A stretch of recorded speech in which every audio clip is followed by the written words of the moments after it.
श्रीमती शैलजा प्रधान को अनुरोध कराउछि तस्मिन भितर सारी स्थित ऋत्विक देवଙ୍କ चरण प्रणाम तथा वरिष्ठ ऋत्विक देव द्वय पूज्य परेश दा पूज्य मधुदा चरण प्रणाम तथा अन्य समस्त ऋत्विक वृंदों मोर प्रणाम अधर्जु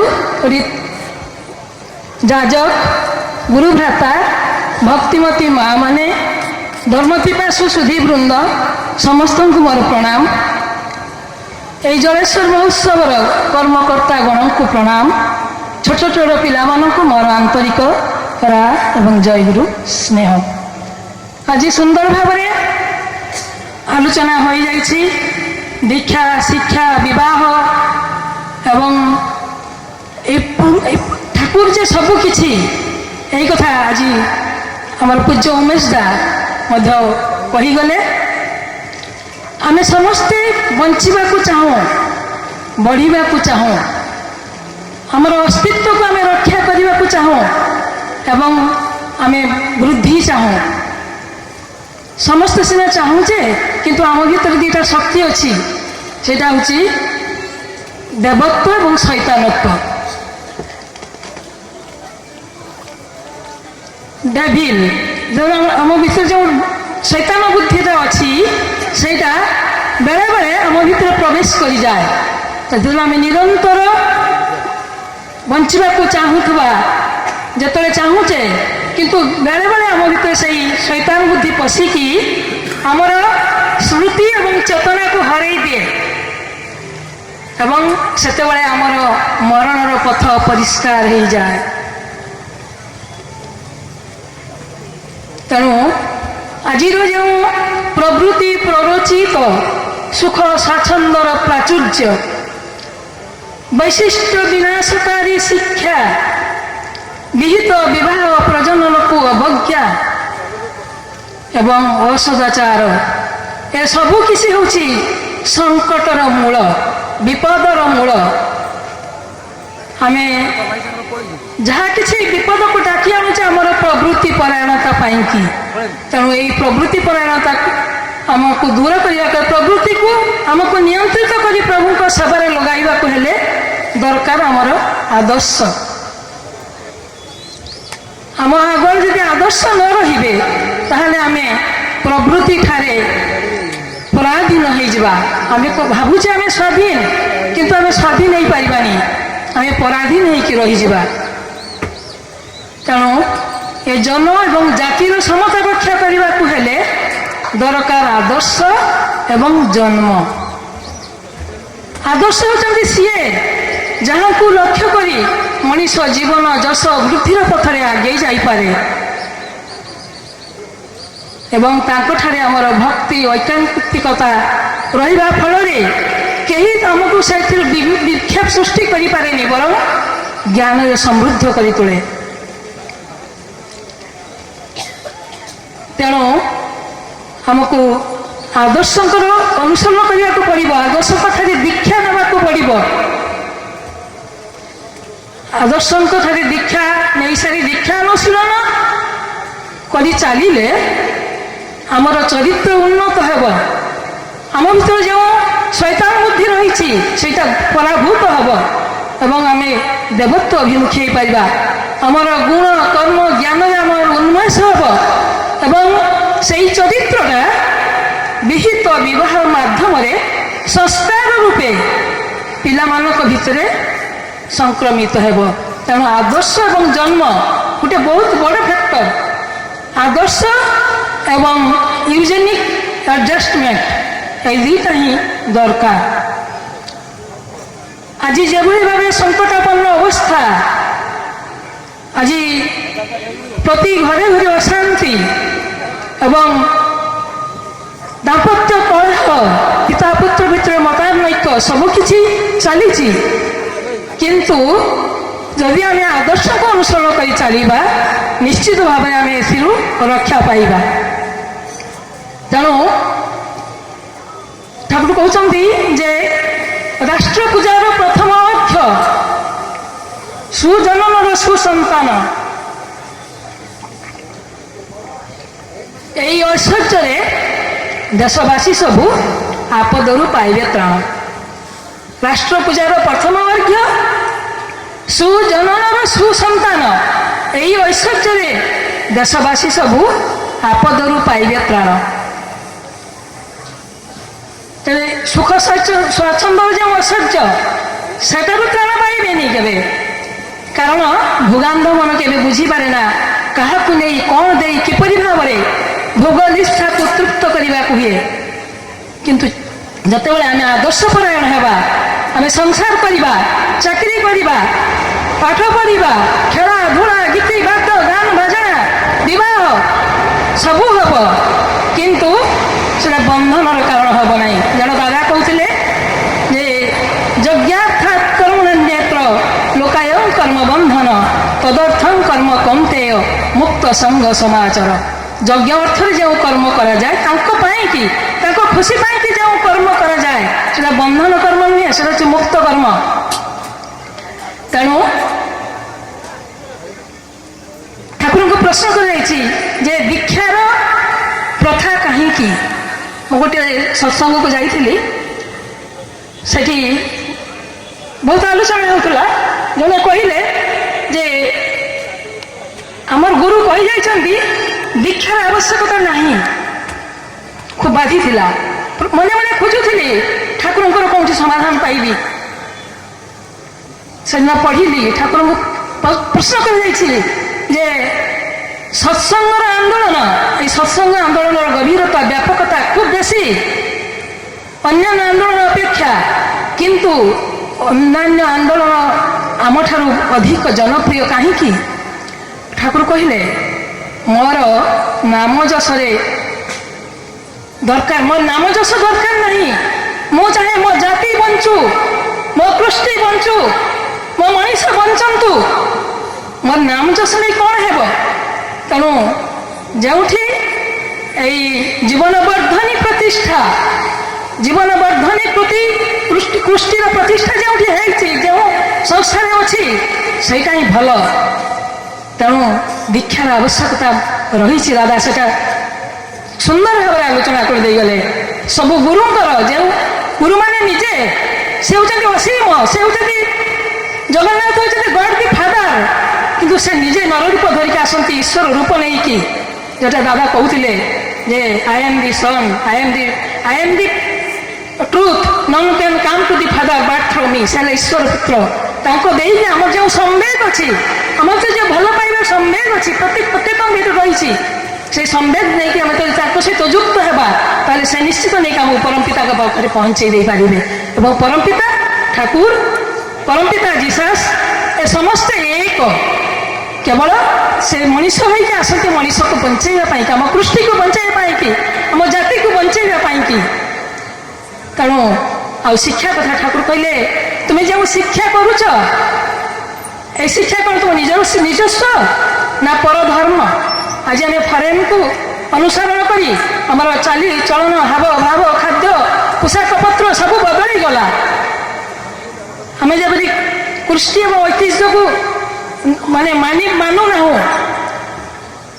ତେଣୁ ଯେ କହୁଛନ୍ତି ଏଇଟା ହେଉଛି ତୋର ପରଧର୍ମ, ସ୍ୱଧର୍ମେ ନିଧନଂ ଶ୍ରେୟ, ପରଧର୍ମ ଭୟାଭୟ।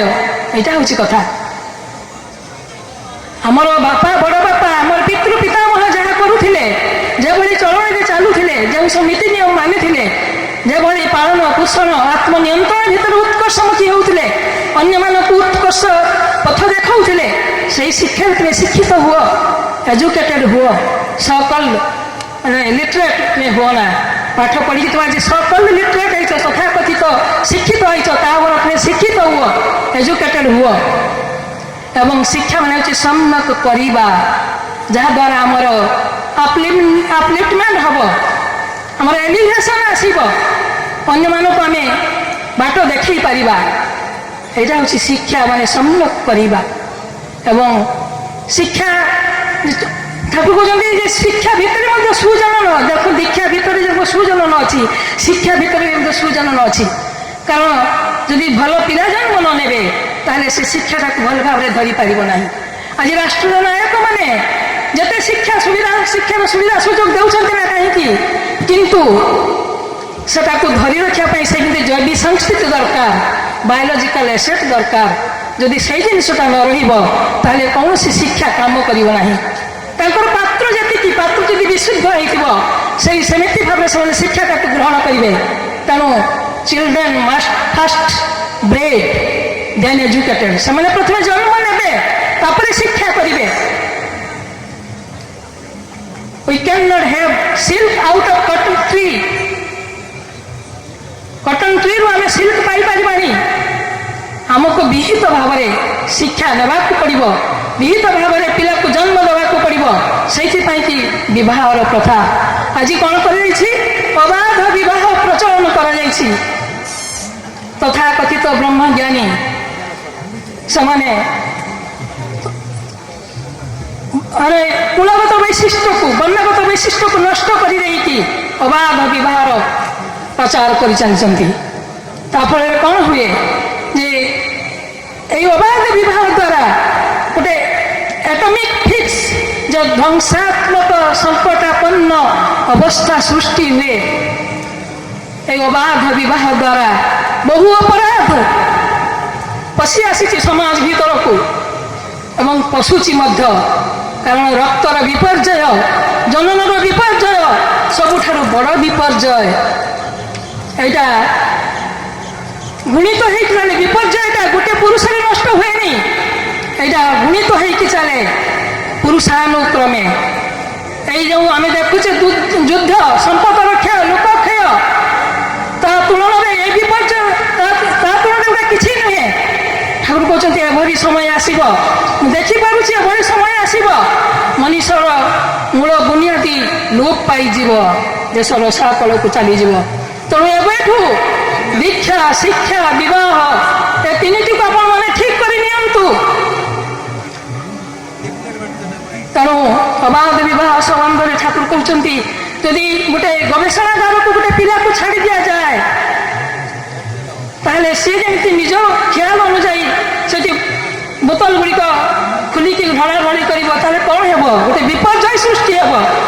ସେମିତି ଭାବରେ ଯଦି ଆମେ ଏଇ ଅବାଧ ବିବାହ ଆମେ ପ୍ରଶ୍ରୟ ଦେଉ ଯେ ନାରୀ ପୁରୁଷର ବର୍ଣ୍ଣଗତ ବୈଶିଷ୍ଟ୍ୟ କୁଳଗତ ବୈଶିଷ୍ଟ୍ୟକୁ ମିଳିତ ନ କରିକି ଠିକ ଭାବରେ ଯେମିତି ଯେ ଗବେଷଣାଗାରରେ ରସାୟନ ପଦାର୍ଥର ତାର ଗୁଣ ଚରିତ୍ର ନ ଜାଣିକି ପିଲାଟା ଯେମିତି ଢଳାଢଳି କରୁ କରୁ ବିପର୍ଯ୍ୟୟ ସୃଷ୍ଟି ହେଲା, ସେମିତି ଭାବରେ ଅବାଧ ମିଳନ ଫଳରେ ପୁରୁଷ ନାରୀର ଅବାଧ ମିଳନ ଫଳରେ ବିପର୍ଯ୍ୟୟ କାଣ୍ଡ ସୃଷ୍ଟି ହୁଏ। ଏବଂ ସେଇ ଆଜି ଆମ ଆଗରେ ଆମେ ଝିଅମାନଙ୍କର ଆଜି ସତୀତ୍ୱ ବିଷୟରେ ତାଙ୍କର ଜ୍ଞାନ ନାହିଁ, ସେମାନେ ସତୀତ୍ୱକୁ ଅନାଦର କରୁଛନ୍ତି। ତେଣୁ ବିବାହକୁ ଆଜି ପିଲା ଖେଳ ସହିତ ସମାନ କରାଯାଇଛି। ଯଦି ଏହିଭଳି ପିଲା ଖେଳ କରାଯାଏ ତାହେଲେ ଅବସ୍ଥା କ'ଣ ହେବ? ତେଣୁ ଯଦି ଆମେ ବିବାହକୁ ପିଲା ଖେଳ ବୋଲି ଭାବିବା ତାହେଲେ ପ୍ରକୃତି ମଧ୍ୟ ଆମ ସହିତ ପିଲା ଖେଳ ଖେଳିବ। ଦେଖନ୍ତୁ ଆଜି ପ୍ରକୃତି ମାନେ ମଣିଷ ପ୍ରକୃତି ବ୍ୟଭିଚାର ହେଇଯାଏ ସେତେବେଳେ ବିଶ୍ୱ ପ୍ରକୃତି ସେ ମଧ୍ୟ ଆତ୍ମପ୍ରକାଶ କରେ ବିଭିନ୍ନ ପ୍ରକାର ବିପର୍ଯ୍ୟୟ ମାଧ୍ୟମରେ, ସେଟା ହେଉଛି ମଧ୍ୟ। ତେଣୁ ଆଜି ସମାଜ ଭିତରେ କେତେ ଅପରାଧ ପଶି ଆସିଛି ଏବଂ ସେଇ ବିଷ ଚାରିଆଡ଼େ ଚଢ଼େଇ ଯାଇଛି। ଆଜି ମଣିଷ ଭିତରେ ପ୍ରବଞ୍ଚନା, ହତ୍ୟା, ଗୁଳି ବିନିମୟ, ପ୍ରତ୍ୟେକଙ୍କ ଭିତରେ ଅବିଶ୍ୱାସ ଭରି ରହିଛି।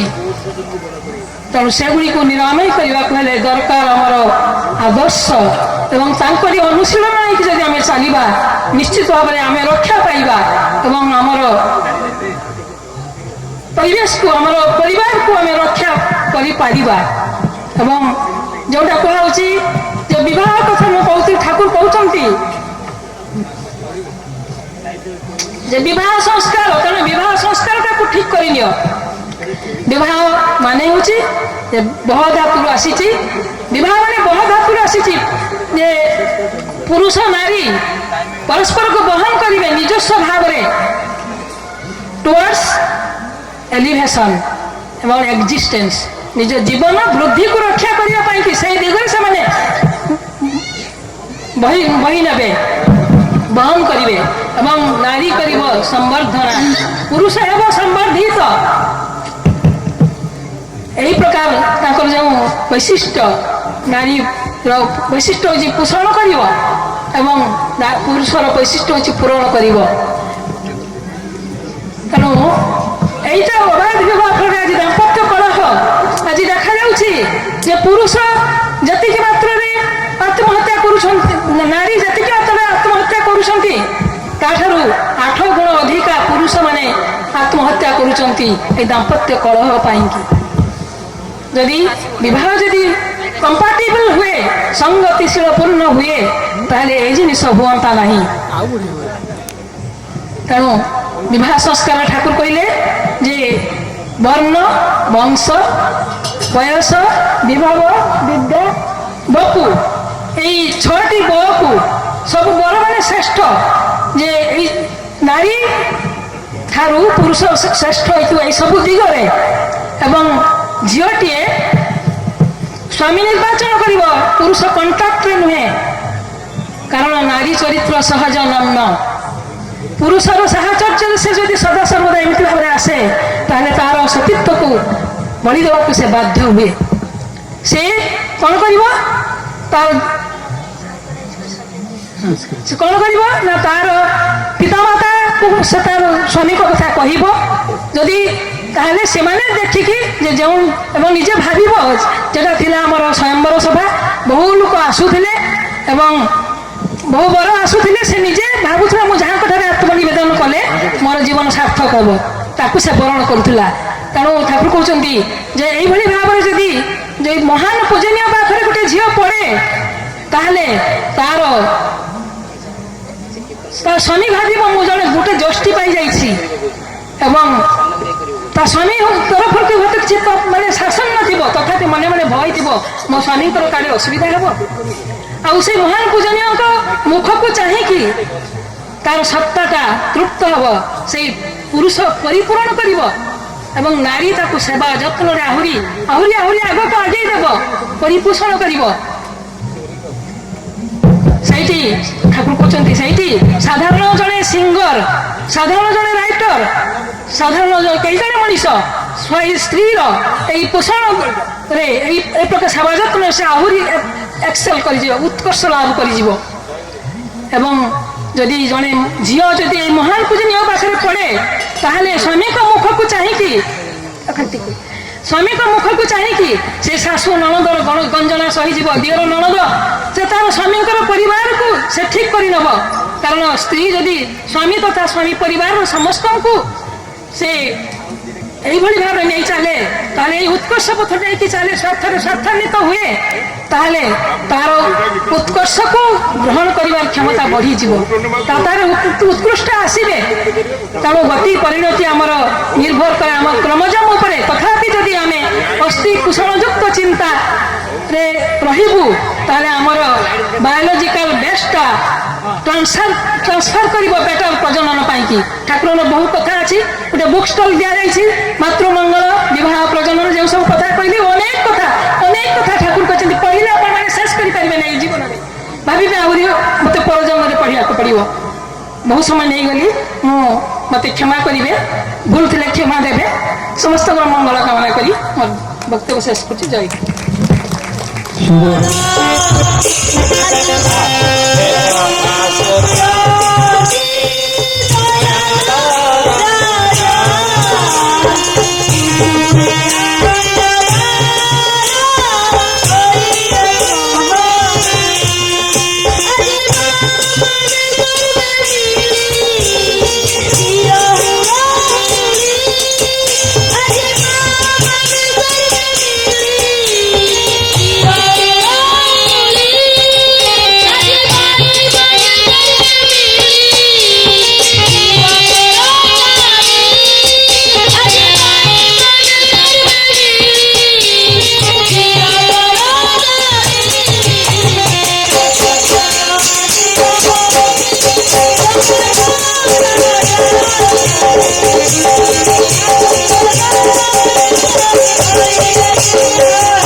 মানব সমাজর সর্বাঙ্গীন প্রত্যেকঙ্কর বঞ্চিবা বঢ়িবা পথ আজি কণ্টকাকীর্ণ মানব সভ্যতার পুনরুদ্ধার লাগি সত্য শান্তি ও আনন্দর স্পর্শ যুগাই দেবা লাগি পরম প্রেমময় দয়াল ঠাকুর শেষে অনুকূল চন্দ্রঙ্কর শুভ আবির্ভাব যুগে যুগে ভিন্ন ভিন্ন রূপরে তাঙ্কর আগমন আজ সেই পরম পিতাঙ্কু নেই এভଳି ଏକ ବର୍ଣ୍ଣାঢ୍ୟ ପରିବେଶରେ ଏ ଜଳେଶ୍ୱର ମହୋତ୍ସବର ମଞ୍ଚରେ ଏ ଯୋଉ ସତ୍ସଙ୍ଗର ଆୟୋଜନ ହେଲା ସେଥିପାଇଁ ସର୍ବପ୍ରଥମେ ମୁଁ ଧନ୍ୟବାଦ ଅର୍ପଣ କରିବି ଏ ମହୋତ୍ସବ କମିଟିର ସଭାପତି ସମ୍ପାଦକ ସଦସ୍ୟ ଓ ସଦସ୍ୟା ସର୍ବୋପରି ଆମ୍ଭମାନଙ୍କୁ ସକ୍ରିୟ ସହଯୋଗ ଯୋଗାଇଥିବା গোবিন্দ ভাই গোপাল ভাই এবং গৌর ভাই ଯୋଉମାନେ କି ଏଭଳି କାର୍ଯ୍ୟକ୍ରମକୁ ସଫଳ କରିବାରେ ଆମକୁ ପ୍ରେରଣା ଦେଇଛନ୍ତି ପରମ ପିତାଙ୍କ ନିକଟରେ ସେମାନଙ୍କର ସମସ୍ତଙ୍କର ସର୍ବାଙ୍ଗୀନ ମଙ୍ଗଳ ପ୍ରାର୍ଥନା କରେ ଏବଂ କୃତଜ୍ଞତା ଓ ଧନ୍ୟବାଦ ଜଣାଏ ଏହି କାର୍ଯ୍ୟକ୍ରମକୁ ସଫଳ କରିବା ନିମନ୍ତେ ମୁଖ୍ୟ ବକ୍ତା ରୂପରେ ମୁଖ୍ୟ ଅତିଥି ରୂପରେ ଯିଏ ଆଜି ଆମ ନିକଟରେ ପଦାର୍ପଣ କରିଥିଲେ ମଞ୍ଚରୁ ବିଦାୟ ନେଇ ଚାଲି ଯାଇଛନ୍ତି ସିଏ ହେଉଛନ୍ତି ଶ୍ରୀରାମଚନ୍ଦ୍ର ଭଞ୍ଜ ମେଡିକାଲ କଲେଜର ଜଣେ ପ୍ରଫେସର ହେପାଟୋଲୋଜି ବିଭାଗର ଡକ୍ଟର ଉମେଶ ଚନ୍ଦ୍ର ପାତ୍ର ମହୋଦୟ ଯିଏକି ତାଙ୍କର ଦୀକ୍ଷାନ୍ତ ଭାଷଣ ମାଧ୍ୟମରେ ପରମ ପିତାଙ୍କର କଥା ଆମ ସମସ୍ତଙ୍କୁ ଜଣେଇଛନ୍ତି ସେଥିପାଇଁ ତାଙ୍କୁ ଅଶେଷ ଅଶେଷ କୃତଜ୍ଞତା ଓ ଧନ୍ୟବାଦ ଜଣାଏ ସର୍ବୋପରି ବାଲେଶ୍ୱରରୁ ଛୁଟି ଆସିଥିବା ବୟୋଜ୍ୟେଷ୍ଠ ଋତିକ ଶ୍ରୀଯୁକ୍ତ ମଧୁସୂଦନ ଦାସ ମହୋଦୟ ଯିଏକି ଆମ ଗହଣରେ ଉପସ୍ଥିତ ରହି ଏଭଳି କାର୍ଯ୍ୟକ୍ରମକୁ ସଫଳ କରିବା ନିମନ୍ତେ ଆମ ସମସ୍ତଙ୍କର ପ୍ରେରଣାର ଉତ୍ସ ଭାବରେ ଆମ ଆଗରେ ପ୍ରତିଭା ସେଭଳି ଜଣେ ମହାନ ବ୍ୟକ୍ତିତ୍ୱଙ୍କୁ ମୁଁ ଧନ୍ୟବାଦ ଏବଂ କୃତଜ୍ଞତା ଜଣାଏ ଏବଂ ତାଙ୍କ ସହିତ ସେଇ ବାଲେଶ୍ୱରରୁ ଆସିଥିବା ପ୍ରତାପ ଚନ୍ଦ୍ର ପଣ୍ଡା ମହୋଦୟ ଯିଏକି ପେଶାରେ ଜଣେ ଶିକ୍ଷକ ଥିଲେ ଅବସର ଗ୍ରହଣ କରିଛନ୍ତି ଶିଶି ଠାକୁରଙ୍କ ସଭାପତି ତାଙ୍କୁ ମଧ୍ୟ ଧନ୍ୟବାଦ ଓ କୃତଜ୍ଞତା ଜ୍ଞାପନ କରୁଛି ସୁଦୂର ଭୋଗରାଇ ଜଳସୁହରିଆ ଚର୍ଯ୍ୟାଶ୍ରମ ଆନୁକୂଲ୍ୟରେ ଯେଉଁ ଜଳସୁହରିଆର ଚର୍ଯ୍ୟାଶ୍ରମକୁ ପରିଚାଳିତ କରୁଥିବା ଚର୍ଯ୍ୟାଶ୍ରମର ପରିଚାଳକ ବୟୋଜ୍ୟେଷ୍ଠ ଋତିକ ଶ୍ରୀଯୁକ୍ତ ପରେଶ ଚନ୍ଦ୍ର ପାତ୍ର ମହୋଦୟ ଯିଏକି ପେଶାରେ ଜଣେ ପ୍ରଧାନ ଶିକ୍ଷକ ଭାବରେ ଅବସର ନେଇଛନ୍ତି ସେଭଳି ଜଣେ ମହାନ ବ୍ୟକ୍ତିଙ୍କୁ ଏ ମଞ୍ଚରେ ପାଇ ଆମେ ଧନ୍ୟ କୃତଜ୍ଞତା ଜ୍ଞାପନ କରୁଛି ଧନ୍ୟବାଦ ଜଣାଉଛି ସେ ତାଙ୍କର ଏ ବୟସାଧିକ୍ୟ ସତ୍ତ୍ୱେ ମଧ୍ୟ ଆମ ନିକଟରେ ଉପସ୍ଥିତ ରହି ଆମକୁ ପ୍ରେରଣା ଯୋଗାଇଛନ୍ତି ସର୍ବୋପରି ସେହି ଭୋଗରାଇର ଗିରିଶ ଚନ୍ଦ୍ର ପାତ୍ର ମହୋଦୟ ନିଖିରା ହାଇସ୍କୁଲର ଅବସରପ୍ରାପ୍ତ ପ୍ରଧାନ ଶିକ୍ଷକ ସିଏ ବି ମଧ୍ୟ ଉପସ୍ଥିତ ରହି ଆମକୁ ଉତ୍ସାହିତ କରିଛନ୍ତି ଏଭଳି କାର୍ଯ୍ୟକ୍ରମକୁ ସଫଳ ରୂପାୟନ ନିମନ୍ତେ ସର୍ବୋପରି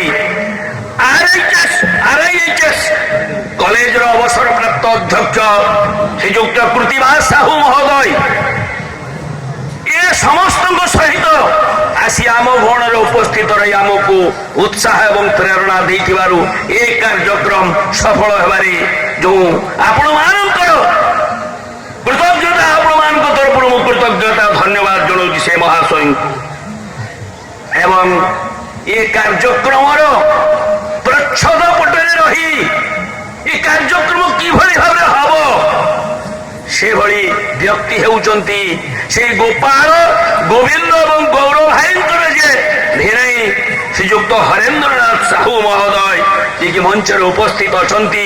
ଏ କାର୍ଯ୍ୟକ୍ରମ ସଫଳ ହେବାରେ ସପରିବାର ସସ୍ତ୍ରୀକ ପୁଅ ଝିଅ ସମସ୍ତଙ୍କୁ ଏ କାର୍ଯ୍ୟକ୍ରମରେ ସାମିଲ କରି କାର୍ଯ୍ୟକ୍ରମକୁ ସଫଳ କରିଛନ୍ତି।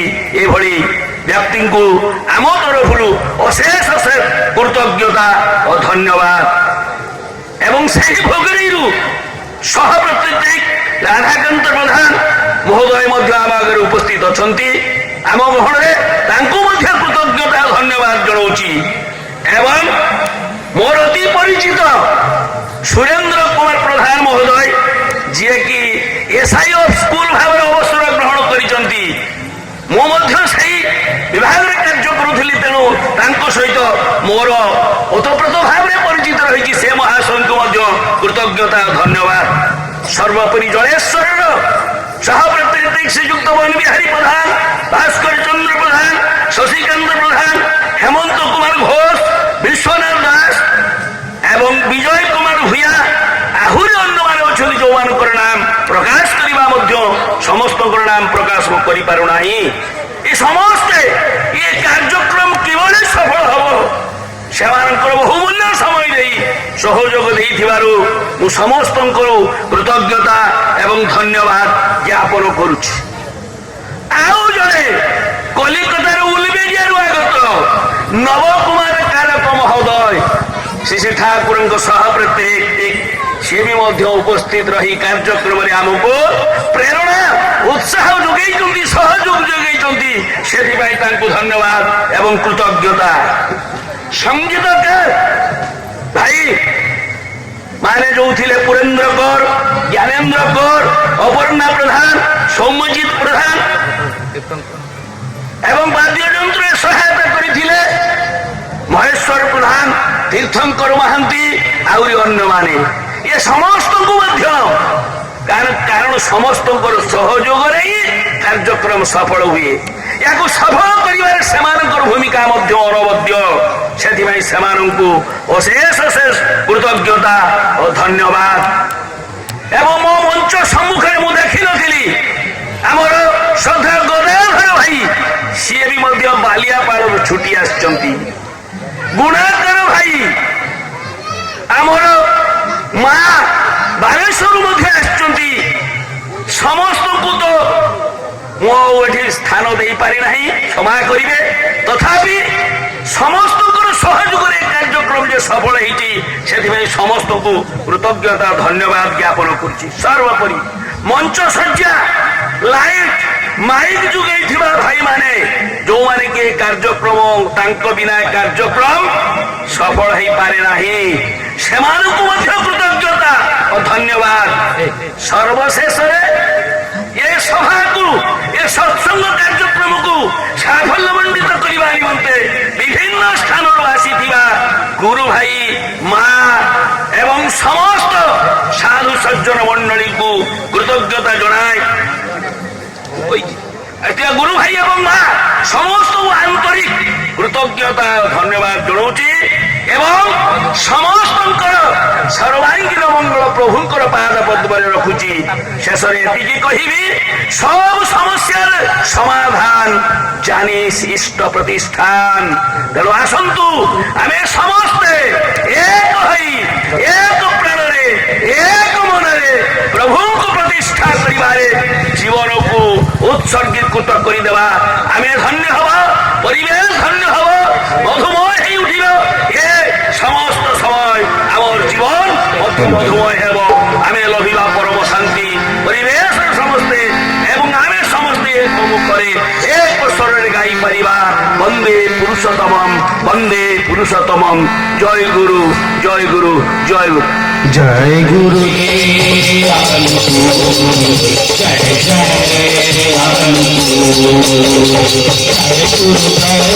গুরু প্রহরে প্রহরে তোর পারি মধুবী বল শ্রী শ্রী জয় জয় শ্রী শ্রী জয়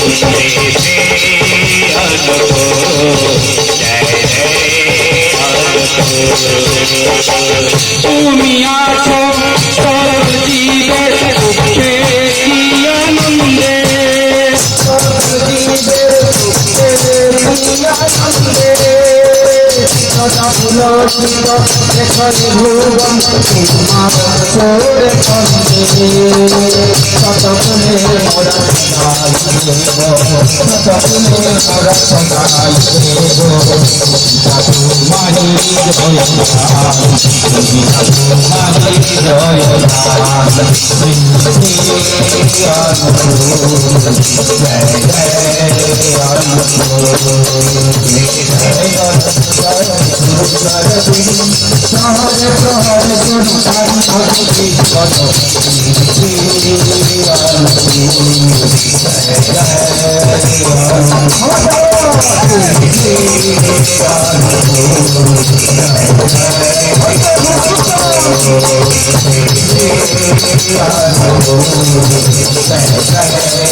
বন্দে বন্দে পুরুষোত্তমম বন্দে পুরুষোত্তমম বন্দে আদ্য বিগ্রহেন বন্দে আদ্য বিগ্রহেন বন্দে মাতৃবর্গং বন্দে মাতৃবর্গং বন্দে হং কৃষ্ণ দৈবতং বন্দে হং কৃষ্ণ দৈবতং পরম প্রেমময় শ্রী শ্রী ঠাকুর অনুকূল চন্দ্র জি কি জয় পরম প্রেমময় শ্রী শ্রী ঠাকুর অনুকূল চন্দ্র জি কি জয় পরম